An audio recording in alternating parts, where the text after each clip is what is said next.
So traditional harvesting methods were foods grown without chemical aid. They were scythed. So if we took, let's take grains as an example, because that's, that's a very common crop. They were scythed by hand, bundled, left on a field. They might have been left there overnight, so they would be exposed to dew, sunlight the next day, maybe rain, maybe sun again, before they were collected and taken to the mill.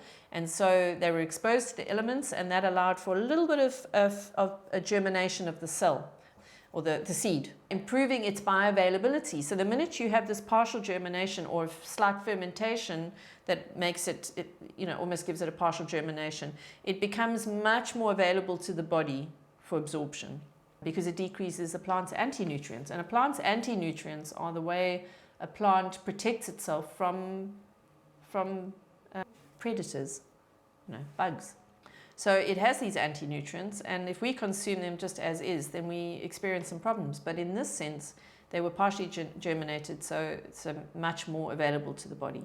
Before cooking, they would be soaked in an acidic medium to ferment the foodstuff, which decreases the blood sugar spikes. The problem with modern harvesting methods is that we now have got a situation where with grains, for example, we use a machine, a combine harvester, to lop it all off. That takes it straight to the mill. It's already got its fertilizers, its fungal repellents or pest repellents on it, maybe GMO seeds or genetically modified.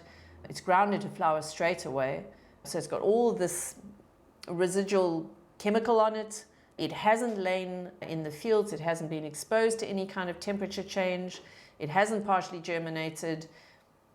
So, these gut-related issues that we have as a modern society are a side effect, I think, of this regular consumption of cereals and legumes that still have their anti-nutrients.